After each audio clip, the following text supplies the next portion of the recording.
You are Locked On Padres, your daily San Diego Padres podcast. Part of the Locked On Podcast Network, your team every day.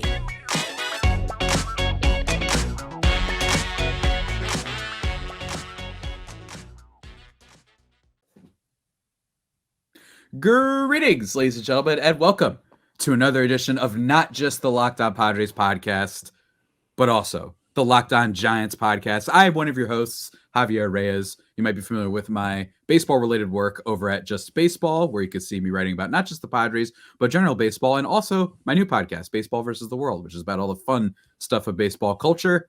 And I'm being joined by the immaculate, the uncanny, the astonishing man of numbers and Giants wisdom. It is Ben Kaspick, host of the Locked On Giants podcast. Sir, how are you doing? I'm doing great. Can't wait. 2 days. Well, this for you, this episode is opening day. For me, it's probably going to come out on Tuesday. So, there goes the facade that maybe. Anyway, I'm excited. The opening day is near, and I'm excited. Yeah, me too, man. It's finally talking about like current games that will happen. You know what I mean? We've been waiting all offseason for this. It was a long offseason, especially because on top of the fact that it was a weak free agent class and it took so long for a lot of guys to sign, and we still have guys yet to sign. Blake Snell only signed recently. We're going to talk about that, of course, but you still got Jordan Montgomery and Tommy Pham out there. And also, huge come down from the past few years, which has seen genuinely like a splash of free agents, not just for like my team, but for even your team technically, with the Correa ordeal, with the Judge ordeal, with the crazy trade deadline from a few years ago when the Giants got Chris Bryant, when the Padres got, not Max Scherzer, unfortunately, but even still, like it's quite a come down for what has been usually a busy period for baseball these past few years. But now, man, we're kicking things off.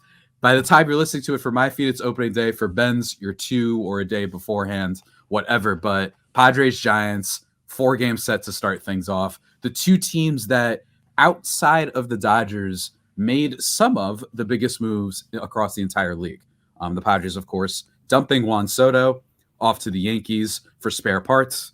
I'm just kidding. They also acquired Michael King in the trade and some prospects. And they also acquired Dylan Cease, some depth pieces in Randy Vasquez, Johnny Brito, et cetera, et cetera. Yuki Matsu is a big signing. And the Giants, which is a team that for some reason there is a dumb narrative. I mean, I know why the narrative exists. I believe me. But there's been a whole thing about, they can't sign free agents. And it's not exactly true. Outside the Dodgers, they are the team that has by far spent the most this offseason on free agents. So both of these teams, big moves all the way around, man. And we're starting things off. Like, what are you looking forward to the most, I guess? Well, like you said, I mean, the Giants, they didn't get that Aaron Judge type player. They didn't sign Shohei Ohtani. They didn't sign Yoshinobu Yamamoto. I think those were their top 2 targets. Mm-hmm. Both went to the division, not just division rival, but the Giants' obviously biggest rival in LA.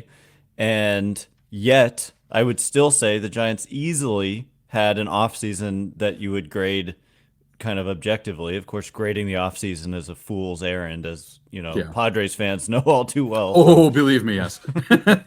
But easily an A, from my perspective and from a lot of people's perspective, because they made a lot of moves, including 3 moves once spring training started, with Jorge Soler, followed by Matt Chapman on a well below market expectation deal. Mm-hmm. And then Blake Snell, same thing. 2 years for Blake Snell. I mean, people were expecting this guy to get, $150, $200 million, and he gets, 62 over 2 years with an opt-out. And Matt Chapman, so there's been a roster overhaul. They signed Jung-Hoo Lee way early in the offseason. Jordan Hicks, who's going to pitch in this opening series as a starter. That's a really interesting storyline. Mm-hmm. There's a lot of interesting crossovers from these two teams. Bob Melvin is now the manager. Gabe Kapler is out. And, they kind of shot themselves in the foot a couple times with some PR stuff over the offseason. However, I would say just in general, this is probably easily the best team that they've had going into a season since I've been hosting the show. And this is I've been hosting for 5 years, so I guess that means five. Does that mean five or does that mean six? 19, 20, 21, 22, 23. This is the sixth season we're entering Wow. that I've been hosting. So, yeah, I think other than some of the negative PR stuff, the vibes are good, and I think there's good reason for it because the team looks like they're gonna be. They look like one of the top wild card contenders in the league, in my opinion. Yeah, I mean, huge offseason. And Jung Ho Lee was, you guys were looking for Yamamoto and then Shohei Ohtani, a lot of rumors back and forth. That's been kind of the storyline with the Giants in a lot of ways, is the ever elusive big boy free agent. But with the Padres, they also did have their own miss. They reportedly were very frustrated. They had wanted Jung Ho Lee for themselves, which shows you that the rumor that the Padres are, or not even the rumor, but just this idea that the Padres are going back to the Stone Ages and are going to be a small budget team again seems to not be true. But it is true that the team had to, step back, at least for the season. I've talked about it on my show, collective bargaining tax, all that stuff, trying to get below that. And still 200 million is plenty if that's your overall amount of money that you're willing to spend.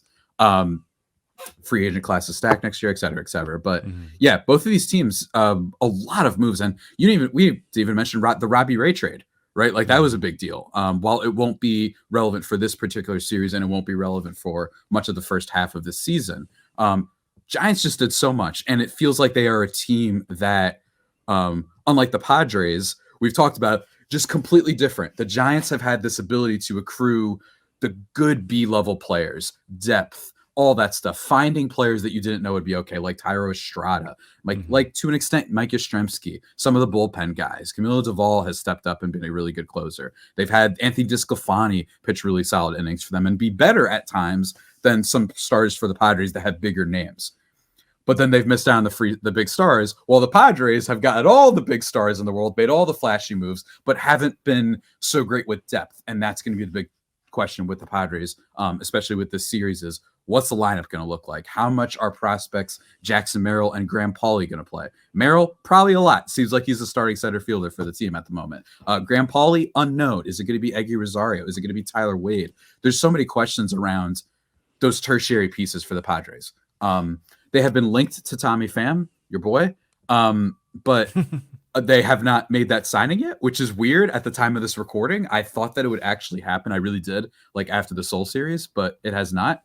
And that's the other thing. The Padres have at least played 2 games while the Giants had, so I'm curious to see how that pans out. But this is going to be fun. I think that the Giants are a team that I've just given up trying to predict. This is one of those. I think them and the Rays much more so, though. Rays is like, I don't care what the Yankees did. I don't care what is on the Orioles. I will never, ever trust when it says, oh yeah, the Rays will win like 85 games. Never trust that they're going to win the division this year. The Giants have a little bit of that aura, though, where, yeah, they've struggled to make the playoffs some years, but they find talent. They find ways to win ball games. The random 140 win season that they had a few years ago that still to this day nobody can explain. Definitely not a team to be underestimated, even if the star power on the Padres currently is a lot better. This is, I mean, we've talked about it. Do you want to just get into it? Could both of these teams, along with the Dodgers, make the playoffs? They definitely could. I think that there are 2 excellent teams in the National League on paper, in the Braves and the Dodgers. And outside of that, there are a few really bad teams in the Rockies and the Nationals.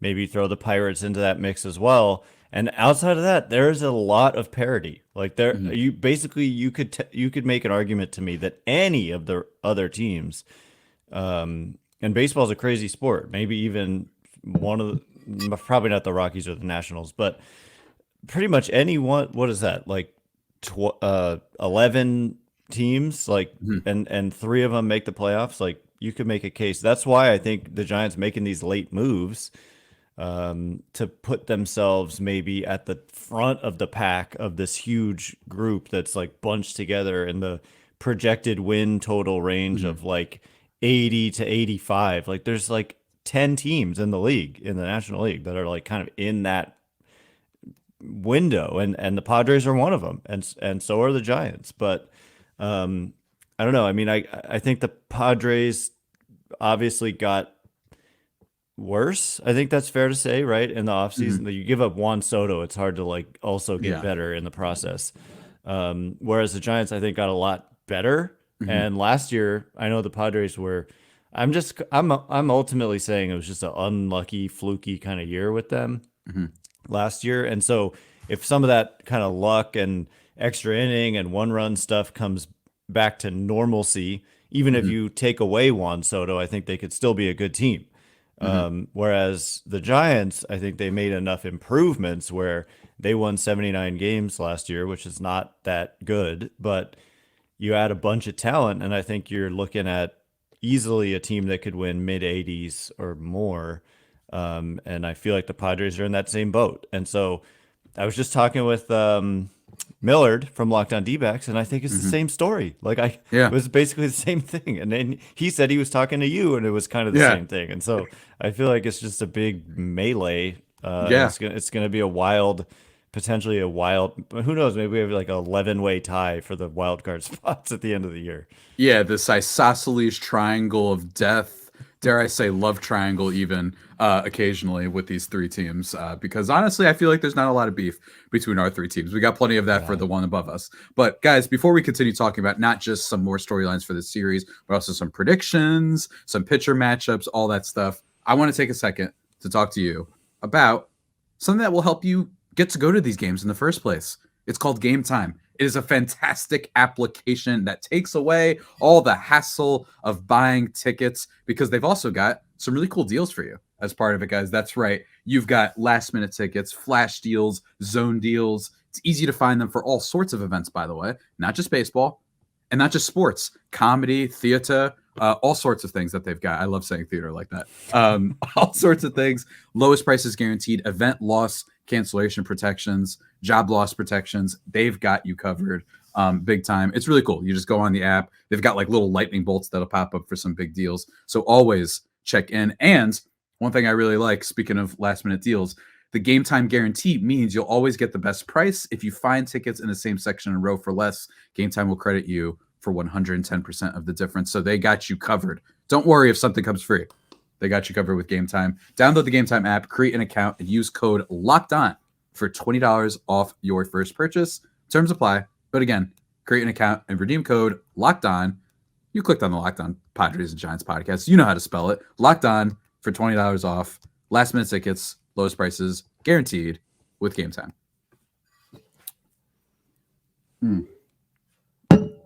And just like that, we are back here on the Locked On Padres Giants opening day, opening week crossover. We're finally back, man. And I think we really summed up both of our teams pretty well. I think that with the Giants, there's a lot more questions about like how some players will fit. I mean, one of the storylines that you brought up rightfully last year, you were right, was just in general, a lot of shakeup, a lot of players playing different positions. It actually ended up working out. And I think that it's interesting that you bring up, was last year just, kind of unlucky.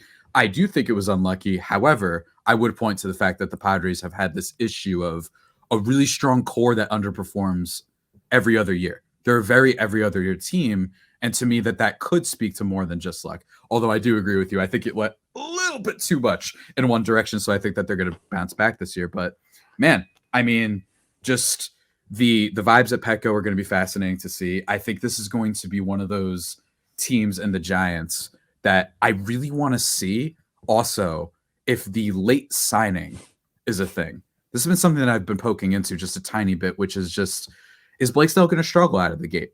Is Matt Chapman going to struggle out of the gate? I don't think it's going to be a giant, no pun intended, sort of impact, but they signed late. And I do wonder what there is to be said with your point last year about so many players playing different positions at the Padres. Tatis went to right field, Cronenworth to first base, Ha-Seong Kim to shortstop. There were so many questions, right? Juan Soto from right field to left field. That one certainly didn't work out defensively. But the Giants have a similar vibe where it's not different positions, but a lot of different players, new personalities on the team, coupled with the fact that Chapman and Snell, especially Snell, signed late and maybe weren't as acclimated with the team. Do you think that that's something that is going to be worth monitoring, do you think? I think it could be with Snell. I feel like Chapman's been around. Like he's he's been out there almost every day in spring and very familiar with the Bay Area, playing for the A's, right across the Bay for all those years. Very familiar with Bob Melvin, his former manager with the A's for so many years. So I think there's a comfort level with Chapman, and he's played a lot, in spring.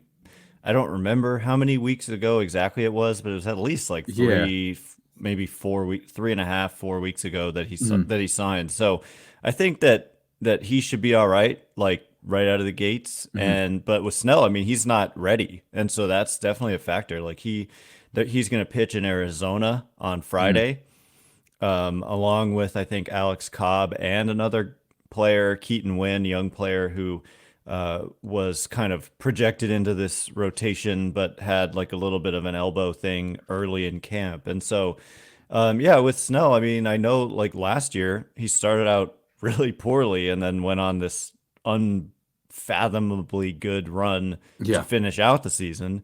And so I know he can be a little bit up and down. And so, it's definitely a possibility that but he struggled out of the gates last year too. So it's almost like, well, maybe it has nothing to do with coming in late or not, but there is pressure on him, like from his perspective, because this wasn't the contract that he wanted. I'm sure he wanted something longer term, more guaranteed money. Like I said, like 150, 200 million, I think is what they were looking for, somewhere in that range. And to get only 262 with the opt out, I think the hope is, from his perspective, that he pitches great and opts out and then is able to kind of say to teams, look, I put together 2 excellent seasons in a row. I've had a great career. I've won 2 Cy Young awards and I deserve a bigger contract. And so maybe that pressure in general also, sometimes it can help players, sometimes it can hurt players. So I really don't know. Like, Snell better than I do. I've seen him pitch from afar, but he's never been on my team, but he seems like a really relaxed and chill guy from kind of the interviews I've seen. So, maybe he's mentally better equipped to handle it than others. And again, he pitched for Bob Melvin the last couple seasons. So I feel like that probably helps with comfort and familiarity, But I think Chapman should be fine. But he's also a streaky player, I think. Definitely. So second half of last year, especially, was horrible. Was really bad. His hard hit stuff was through the roof that first half, and everyone was talking about him, including me on my show, where I was like, do the Padres not extend Machado because Matt Chapman, maybe you get him for less the next year if you want to extend Soto, et cetera, et cetera. It was just an idea. Nobody yell at me. But Matt Chapman, that is a storyline to follow. In general, this whole lineup is something to follow because I have been, I've said it a lot. I think that there's just nonstop underrated players. The question is, at one point, do you need like the star player? And I don't know. I don't know what's going to happen fully with this lineup. Frankly, I think Jung Ho Lee is a 4.5 win player immediately. I've been bullish on this for a while. I think he's a 120 WRC plus guy that's going to play really good defense, similar to Stephen Kwan of the Guardians. I know that that's a little bit of a lazy comparison for a lot of reasons that we don't have to get into, but I really do feel it. The bat to ball stuff is through the roof. And I don't know. I've said this before on this show, but Ben, I'm going to give you a comparison for just a second. I've been getting some like Jalen Brunson vibes with this signing. I know you're not much of an NBA guy. I was like, so I'm gonna walk it through. Jalen Brunson has been the star of the New York Knicks and has resurrected that team. And originally when he signed, everyone was like, good player. I'm excited for him, but wow, that's an overpay. Jung Ho Lee kind of had that same vibe where everyone was like, whoa, I mean, we like him, but KBO guy has never played in Major League Baseball like for 150 million. And then what ends up happening is, in the state of Jalen Brunson, immediate superstar. It's like, yeah, we don't care if it's an overpay. And also, it was a star they'd been looking for a while, especially at the point guard position. Giants, you see where I'm getting here? They've needed a star level player for a long time, and everyone views it as an overpay. And I think by the end of the season, one of my bold predictions is it will be looked at as an underpay. That's how high I am on this guy. In terms of the Padres center fielder, that's probably the biggest thing that people want to keep an eye out for this series is Jackson Merrill. How does he look in center field? He didn't have too many balls hit his way in the Dodgers series, so I'm curious to see how that pans out because this is a guy who originally was a shortstop. Now, shortstops, and I think that we've seen they are teams like to draft a lot of shortstops because that's the position that they think, if they need to move them, is the position that is the most athletic, etc. Let's just look at Tatis. But with the Padres, man, I mean, I think that this is going to be such a funny series for overreactions for both teams. Every series is always fun for that, but Padres coming off a disappointment and Giants signing so many guys. Both fan bases say the Padres get killed. They're going to be like, all right, 2023 all over again. If the Giants get killed, it's like, wow, all that money and we couldn't even beat the Padres, right? Yeah. I think that this is ripe for overreaction with the divisional race and stuff. And we're going to talk about it. I'm going to let you ask me some questions because I've been talking quite a lot. But we're going to do that, and we're going to go over some of the pitching matchups, guys. But first, I want to give a shout out to something else that has to do with matchups, in fact. Specific matchups. It's you versus the numbers, ladies and gentlemen, with PrizePicks. It is fantastic. Go check it out. It is the largest daily fantasy sports platform in North America and the easiest and most exciting way to play DFS. Like I said, just you against the numbers. You don't have to worry about all the thousands of, other players, pros, gambling sharks, all that sort of stuff. You pick more than or less than on 2 to 6 player stat projections and watch the winnings roll in. Just because football's over, it doesn't matter. We got baseball rolling in, and that's new players and possibilities, hundreds of possibilities every day. They even offer injury assurance so that your entries stay in play, even if one of your players gets injured. And also, if you want to play like against some celebrities on there, they've got Meek Mill on there, Sugar Sean O'Malley, and you can find them under the Community Plays tab in the app. So look at that, guys. Again, this is really good over at PrizePicks. Download the app today and use code LOCKEDONMLB for a first deposit match up to $100. $100, guys. That's LOCKEDONMLB. Download the promo code. Hold on. Download the app. Use the promo code LOCKEDONMLB for a first deposit match up to $100. LOCKEDONMLB. Pick more, pick less. It's that easy with PrizePicks. Final segment. What up, everybody? We're back. Locked On Padres and Locked On Giants. Ben, what do you think? What are your questions about the Padres before we break down the pitching matchups? There's a lot of questions. There's more questions than even last year. And like There's a lot, yeah. I mean, this team, I don't want to say it became even more in my. I mean, first of all, we talked early in the offseason about Ha-Seong Kim as a trade candidate. Well, actually, they did do something there, right? They said, okay, actually, Kim, you're going to play short. So they moved Bogarts to second. Mm-hmm. But I still think you're wasting Cronenworth's value by playing him at first. And so maybe your thoughts on that, although we've covered that before. And then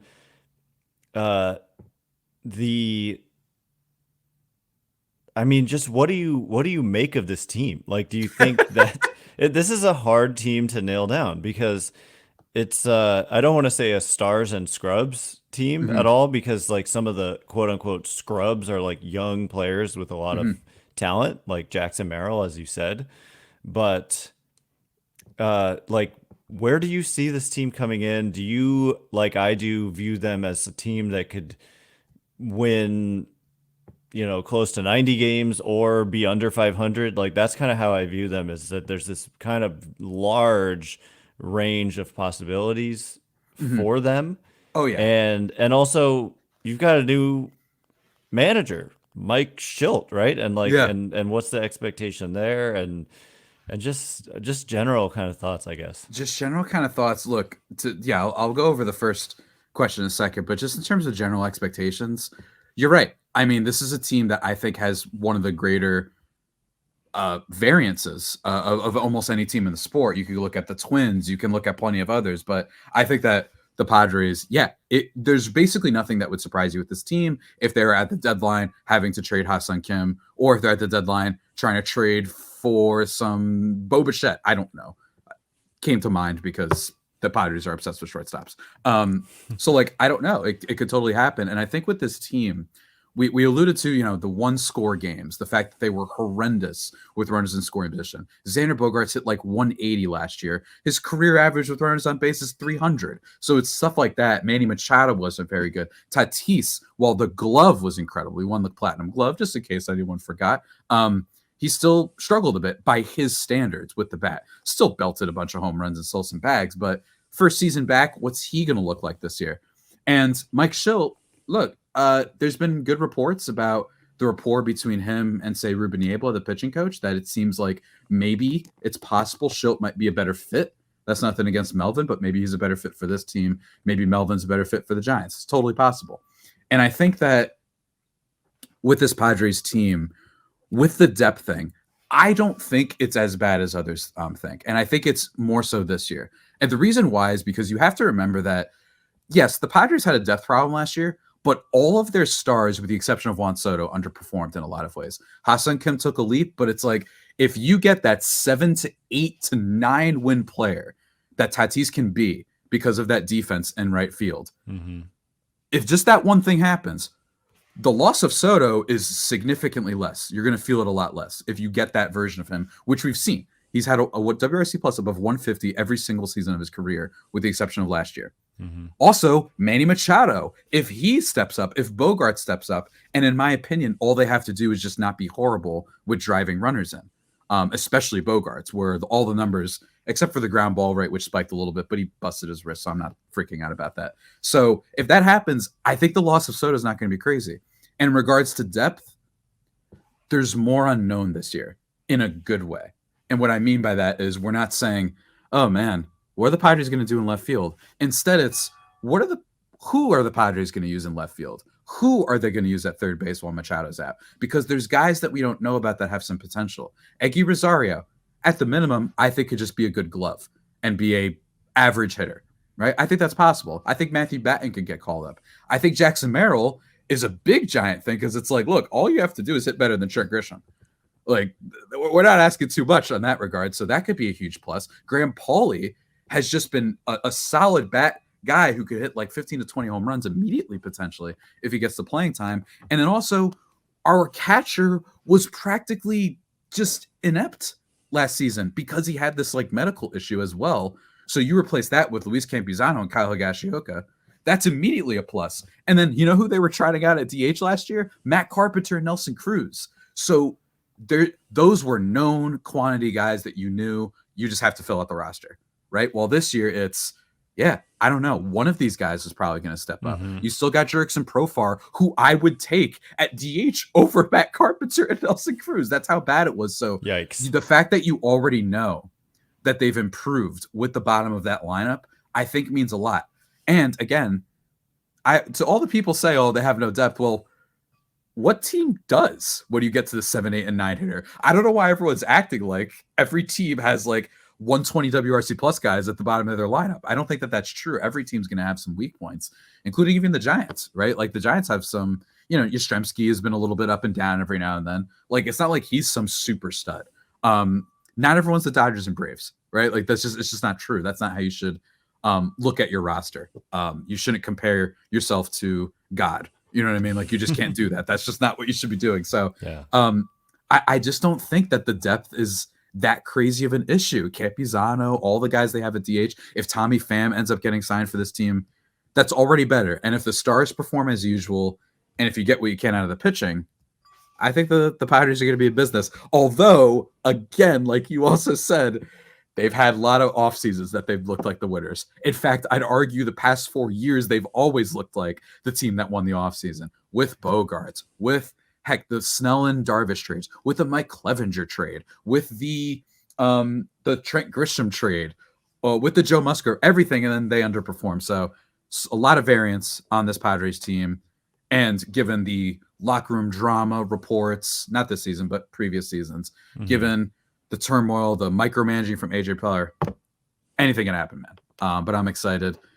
But in terms of this series, not necessarily the whole big picture, opening day, we are expected to get a dynamite matchup between Yu Darvish and Logan Webb. I personally think Logan Webb is in tier 1 for starting pitchers alongside your Spencer Striders, your Garrett Coles. your Kevin Gausmans, your boy, and then maybe potentially, hopefully for the Padres, Dylan Cease. But I think that he's a tier 1 pitcher, while Darvish is a guy who isn't a tier 1 pitcher, but he can flirt with it every now and then for sure, especially if he's healthy, which has kind of been the whole story of his Padres tenure. Every time he's been bad, it's because it's been health issues. So I'm looking forward to this one. Logan Webb, though, man, he's quite good. He's quite good, and I'm really curious to see how he goes against this Padres lineup, and I'm especially curious to see how the depth guys that I was just alluding to hit off him. Yeah, and just something to add, 2 things. Number one is, I don't know if it matters or not, but Logan Webb had a terrible spring. And so even in his last start, he allowed like 7 runs in like the first inning of the game. And he just got hit hard. And it is spring, and so I do kind of write it off, but like, I don't know if the games weren't televised, so I don't know what the velocity was down or what, but that's something to watch, like, because it's not like he's coming off a good last start coming into this game on Thursday. Number 2, it's a little weird to me that Darvish goes ahead of both Musgrove and Cease. And so I think advantage Giants in game 1. But then when you flip the page to game 2 and you've got 22-year-old rookie and Kyle Harrison for the Giants, and I think we said before we started recording it's going to be Musgrove, right, for the Padres, then that pitching matchup probably goes to Musgrove. I mean, Musgrove is very established and just a really good pitcher, whereas Harrison has the potential to go out and strike out 14 in 6 innings. You know, he has that kind of potential, but he could also walk 7 guys in 2 innings. You know, he has that. It's the rookie wall, all that stuff. You know, and he's had command issues, but when he's on, he's on, and when he's off, he's off. And then the really interesting, I think you and Miller talked about this because he said it to me that you had talked about it, was the third starter kind of being the swing difference. And for them, for the D-backs, they lost Eduardo Rodriguez to the injured list with a lat strain. And so that's a big deal for that team. Helps our teams, I think, because that's a big piece to lose there before the season starts. But you know, eventually, of course, for the Giants, Snell is going to be that number 2 guy, but still, I think the number 3, you do have Alex Cobb coming back probably pretty soon. Robbie Ray second half, so that rotation could, like, I don't know if it was off air or on air, but second half could be dynamite. Yeah, that's been one of my theories about this Giants team. They have, because of the availability and stuff, it's possible that Snell does what he always does, where it takes him some time to ramp up. You get Robbie Ray back. You have more guys just getting familiar and whatnot. Since it's so many free agents coming in, I could even see a world in which I could see Kyle Harrison either being what Mackenzie Gore was for the Padres, which was immediately when he came up, like when he was debuting, really solid starter for them, elevated fastball, all that stuff. And then he kind of got hurt and then fell off a bit. Or the Grayson Rodriguez way. Now, Grayson Rodriguez literally was the top pitching prospect in baseball. Not quite as much for Kyle Harrison, but he's certainly the Giants' top one, where Grayson Rodriguez struggled last year and just went and fuego in the second half. So I think that the Giants are one of those teams that could be a second half. There's always one. There's always one team that significantly improves in the second half. Could be the Giants.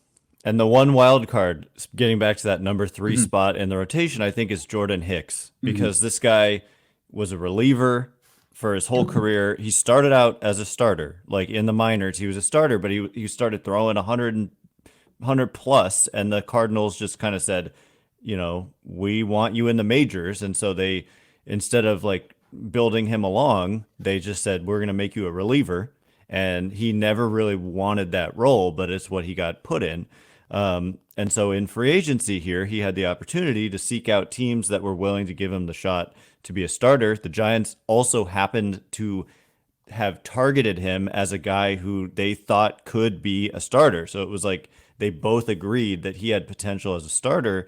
And I mean, it was against the A's. It was an exhibition game, but on Monday night in Oakland, 5 innings, 10 strikeouts, 1 walk, no hits, and you know, throwing upper 90s, throws a sweeper, throws now a splitter, which he didn't used to throw. And so if Jordan Hicks can be like, and this guy's only 27, by the way, and they signed him to a 4-year deal, and Jung-Hoo Lee is only 25. And so the two guys that they gave kind of longer term deals to this offseason are young. I mean, 25 and 27 is young to get free agents in.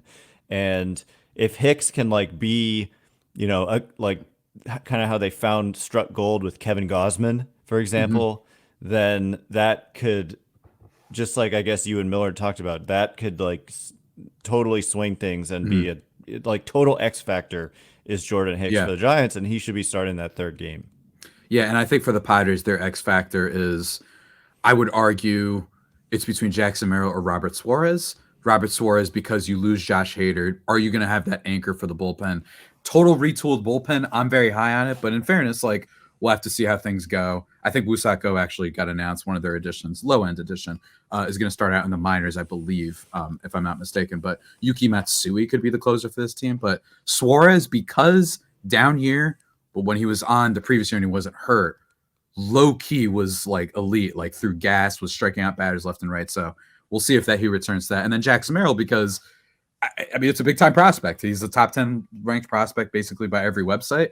Is he going to be a rookie of the year type guy, or is he going to be CJ Abrams? No offense to him, who I think is going to have a great year, where he needs more time. You know what I mean? Most guys don't come into the league immediately and are great. So did the Padres promote him because they think, wow, this guy's ready? Or did they promote him because he has huge potential and they need a little bit of help in center field? We'll get that question too. And yeah, Jordan Hicks, maybe he could be the Giants version of Seth Lugo, where last year, that sounds like it's not great, but it's actually okay because Lugo debuted as a starter last year. So similar energy. Now, Hicks, don't get me wrong, much more talented as a reliever. And frankly, I don't care much about the velocity dips with him, only because it's like, well, yeah, because he's pitching for longer. So maybe he's trying to figure out how to like conserve himself a little bit. Maybe he can't throw 105 each inning. He's not a freak. No, not everyone can be Shohei Ohtani. You know what I mean? So look, there's just so much that we're going to learn about both these teams these first few weeks. I think it's going to be really important, really interesting to see. I know that for the Padres' sake, that no one's going to trust anything that happens because everyone's going to be like, we could start off great. It's happened in 2021, so we don't know. While the Giants, I feel like there's going to be a feeling of like we want to see the fruits of our labor in the case of the Giants with all the spending they've done kind of show something immediately. Ben, do you have a prediction for this series before we close things out? I think I kind of tilt towards the split. It's hard to win a series on the road. I do give the edge to the Giants. Well, that's probably a homer thing to say, but because the pitching is not quite. If you had Webb and Snell and Hicks and Cobb or something like that, I would definitely tilt Giants and might say 3 out of 4. But I think I'm gonna guess a split in this series. Yeah. I'm gonna go close to a sweep in favor of the Padres. As I alluded to earlier, I think this is an overreaction emporium that we're going to get. I think that with Snell not being there, I could just see the headlines. I see them so vividly. Giants, too little, too late. Like things with that nature where they're like, well, yeah, you have Snell, but what use is it if they spent all that money just to get swept by the Padre or whatever. I think that it's going to be that. I think the Padres are high off of the Soul series. I think they're high off the fact that they have a lot of young guys in the clubhouse. Well, the Giants going to take some time. I think that they struggle in this one. Jordan Hicks, Kyle Harrison are the easy ones to go to. Maybe even Logan Webb a little bit, though. I wouldn't be surprised if Logan Webb maybe isn't ace level immediately because I don't think he was ace level immediately last year either. I think he actually started just a tiny bit slow. So I could see that happening. I just think the Padres jump on him. And I think the Padres don't have question marks in the rotation. It's more of just, hey, how good can Cease be? How good can Darvish be? How good can King be? While the Giants, it's like, what is Kyle Harrison? What is Jordan Hicks? What is Blake Snell going to be ready? It feels like a series that is a trap for people to get disappointed if you're a Giants fan. That's just me. It's no hate against the Giants. It literally doesn't matter if they got swept. Could be. That's my prediction. I think it's close to a sweep. In favor of the Padres. And yes, feel free to post this audio when inevitably, because it's me, the Giants sweep and the opposite happens and they're low scoring games or whatever. The Padres lose in extras again. Yeah, all that 4 games. All 4. That would be hilarious. That would be hilarious. The Padres lose 2 of these games in extras, similar to when they lost the back-to-back walk-offs last year. That would be genuinely hilarious. If that happens. Can't wait to bring it up. Yeah, absolutely. Regardless, though, everybody, remember, whatever happens, both Ben and I will be recapping the series, giving you all the latest on both Locked On Padres and Locked On Giants. You can check him out at Ben Kaspick, BenKaspick. For me, JAVIIPENO. You know it. Also, go check out Baseball versus the World, my new podcast that just launched. If you want just general fun baseball culture stuff, that's going to be a lot of fun. Excitement, man. Very excited. We've been waiting long enough. I am ready for some dang baseball. Ben, any final words? As always, no. I'm sorry. And as always, everybody, stay safe and stay faithful, my Friar Faithful homies, and stay glorious, my San Francisco Giants victorious friends. And glorious. Victorious, not getting glorious. swept. We'll see everybody until next time. Take care.